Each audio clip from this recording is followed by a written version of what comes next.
As many of you know, today is been 1 month since the shooting down in Florida.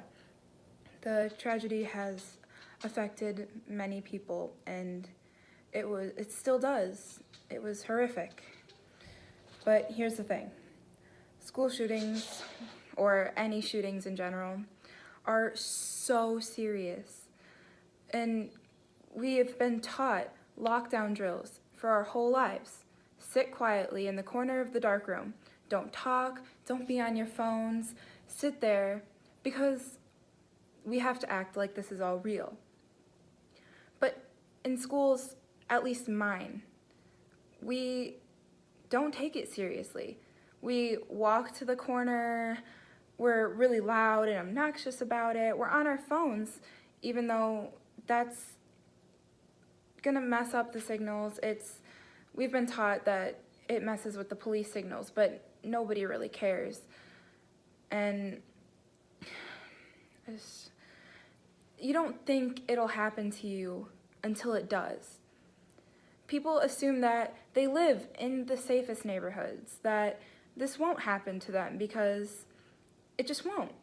But the people down in Florida probably thought that too. And the people in Vegas, in that casino, they did too. It happens, and you assume that you're safe, but that wasn't the case for Marjory, Stoneman, Douglas High School down in Florida.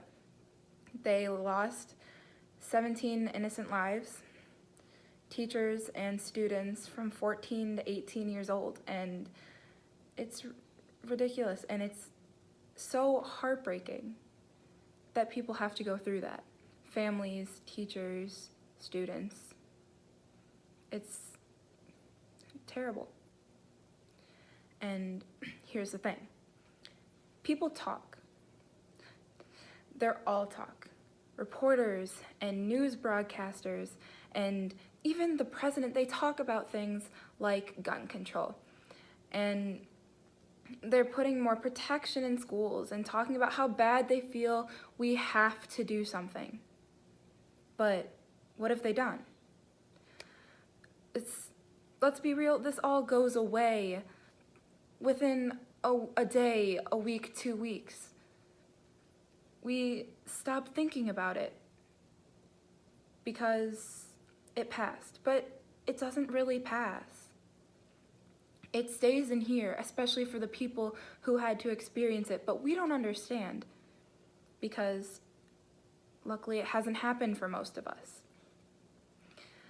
It's just that nobody does anything, but even if we do, it's all about the gun control. We restrict how many guns a person can have, we can restrict the use or who can have them, but we blame the gun. The gun is the problem. But what about the person holding it? Who's the person behind the trigger?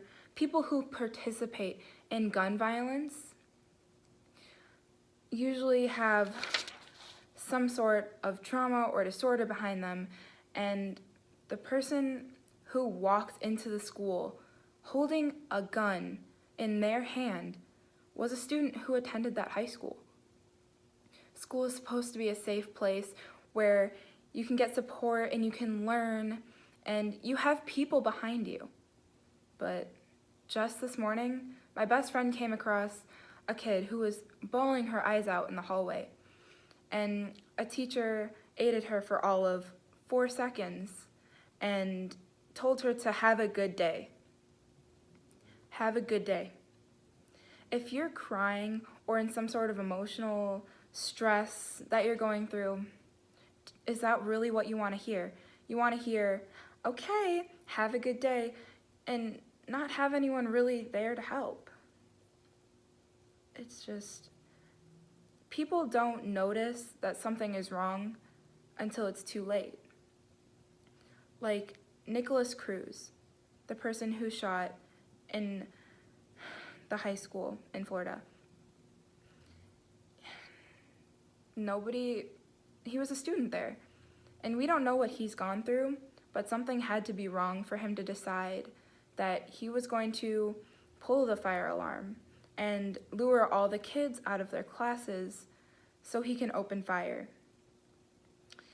It's just, a teacher's job is not just teaching you to look at a circle and find the circumference, or read Shakespeare and write an analytical essay about what you think the book means. They are there to support you. But sometimes they don't. But it's just so important that you're at school and you have that kind of emotional support, because you are there for 7 to 8 hours a day, and you have 6 to 7 different subjects that you are learning, and you have 8 teachers or people around you that you should have to support you at all times. But sometimes that doesn't happen. We all have to learn how to communicate about how we feel or how to get help, because that's not what's taught. It's taught occasionally after something has happened to bring it to attention, but then it's too late, something's already happened. And what about bullying? It's been around forever. And what do we do about it? Maybe a 1-hour suspension or detention, like 1-day suspension, 1-hour detention. Talk with a counselor, have an assembly, put up a poster. If you were a bully, would you walk past a poster and be like, whoa, stop bullying? Okay, well, my whole life has changed. My thought process is wiped clean. I'm not gonna bully anyone anymore. That's not how it works. It's unlikely that a poster that says stop bullying is gonna get someone to stop bullying. It's unlikely for someone to tell someone to have a good day and they'll automatically have a good day. It's unlikely that one email to the government or to the Congress or something is going to change that. So we need to band together, because honestly, we're one community with one goal, and that should be to protect each other, to stand behind each other, to teach each other, to learn from each other. We have to be there for each other. It is honestly so important, guys. It is, and it's all right here and right here. More about what's in here. We have to feel for each other, feel with each other. We are all in this together. And so we talk about gun violence in the news, and what is that doing? We talk about character and how to be kind to each other, but then how do people wind up like Nicholas Cruz? How does that happen? How do we allow that to happen if we are taught how to be kind to each other? Is that how it works?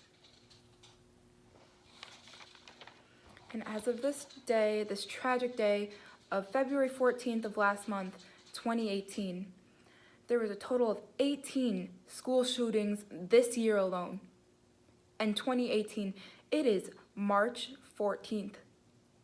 And there have already been 18 school shootings this year. How has it even gotten this far? If we were people of action, things would have been changed by now. But I guess we're all talk.